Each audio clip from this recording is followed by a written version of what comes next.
Okay, we're going to go straight to questions. I'll call on the reporter and they will ask you their question. We're going to start with Jack Allen with KXXB. Hey, Dillon. I was just wondering, Coach Grimes talked about how there was a moment during a practice during the fall where he felt like the offense really clicked. There was some scrimmage. I was wondering for you, did you see a moment in a practice or a game this year where you really saw the defense start to click in a way that maybe they hadn't before? Yeah. So pretty much all of spring ball, we were, as a defense, we were playing really well. We were playing without Terrell because he had shoulder surgery in the offseason, but we were kind of clicking. We were playing with Petrie. We were playing with Apu for the first time. So we were kind of kicking the offense's butt, and we were like, oh boy, like this is going to be a defensive season. And you kind of move into that in a lot of games. It's been a lot of complimentary football, and then it's been almost the opposite way at times. And so, I mean, I don't think there was necessarily a breakthrough that we saw at any point, but it was definitely happening before our eyes. And it was just those daily disciplines stacked together that those dudes put in. And I think they put a lot of work in, and you're kind of seeing the results of that. And we're really proud of those guys on that side of the ball. So, yeah. Okay, next question is from Jerry Hill with Baylor Bear Insider. Dillon, being a part of 2 and 7, you came in late that summer. Is it surreal that you're at the Sugar Bowl, that you won a Big 12 championship, or did you see this coming? I don't know. I mean, you talk about Big 12 title, you talk about playing in the Sugar Bowl, but I mean, we try not to count our money while we're sitting at the table. We got a huge game coming up right here.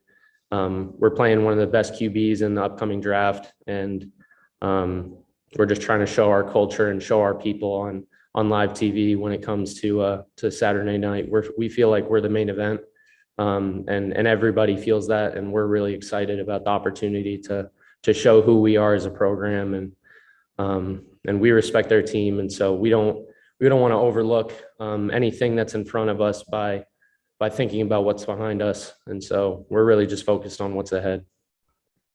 Up next, we have Curtis Quillen with KCEN TV in Waco. Dillon, obviously things changed with an uptick in COVID cases, and now you guys are kind of in a bubble there in the team hotel. What is life like for you guys there in that bubble? We're all focused on winning Saturday night. And so, I mean, it doesn't matter if we're in Waco. It doesn't matter if we're in the Canal Street Marriott. We're all focused on Saturday night. And so, I mean, there's been a lot of talk about the game. We got to kind of take a breath last night and go to a bowling event. So that was nice. Just to spend time around the team, just because, I mean, there are guys that we won't see again after this game. And so, but I mean, we fully recognize that we're preparing to go to war on Saturday night. We respect their team quite a bit, and we really feel like all eyes are going to be on us. And so, I mean, it's the stuff that you dream about as a little kid. We're going to be playing in, I mean, one of the premier sporting venues in the entire world, in the Superdome, and we don't want to take that lightly. So, I mean, traditionally bowl experiences come with quite a few distractions, and Coach Aranda talks about most prepared, least distracted teams win in bowl games. And I think a lot of times you see teams in bowl games perform outside of themselves, either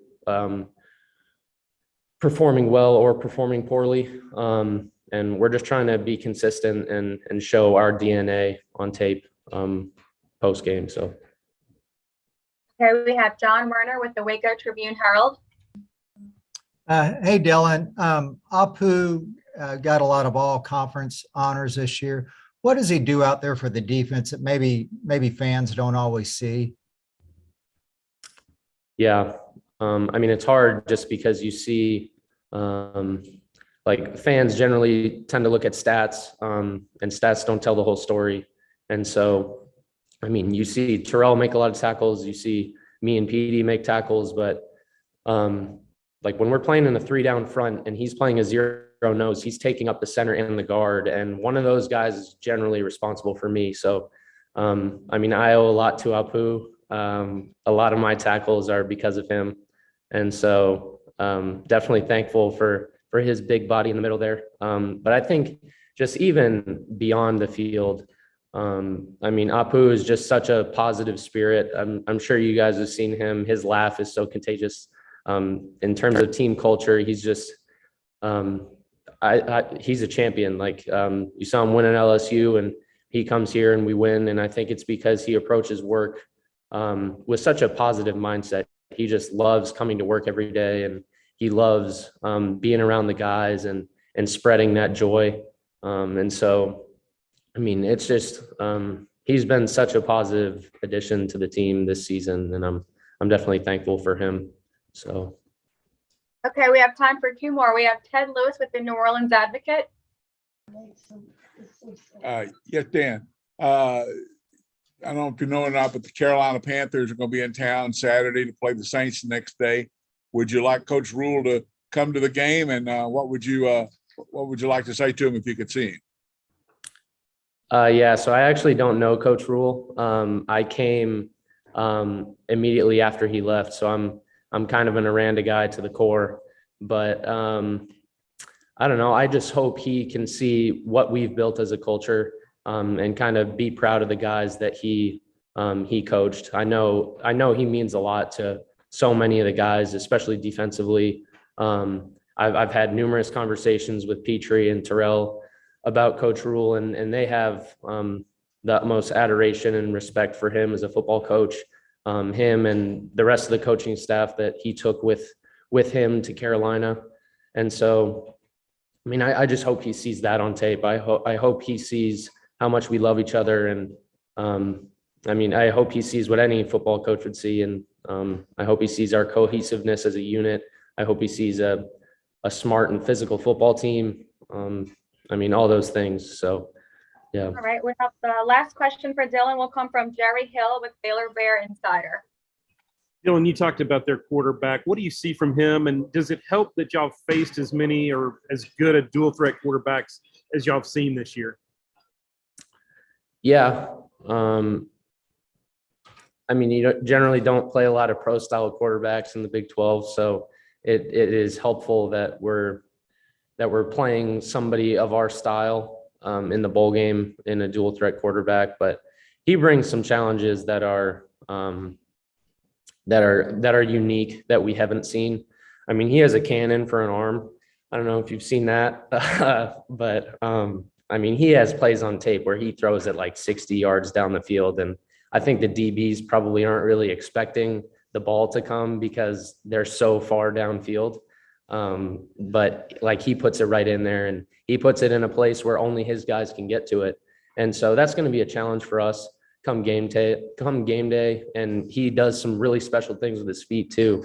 I mean, he can extend plays in what you generally think of as like a Johnny Manziel-esque manner. And so like, he's so entertaining to watch on tape. It's just so fun to, it's so fun to have that challenge in front of us. And I'm really looking forward to playing him because I know he's going to be one of the top picks in the draft. And so definitely thankful that we get the opportunity to play him and their whole offensive unit. He has a lot of star power surrounding him. I mean, I apologize because I don't know their names, but 11, 10, number 9, their whole line is impressive. So just really looking forward to getting that opportunity and playing those guys and sharing the field with such talented players.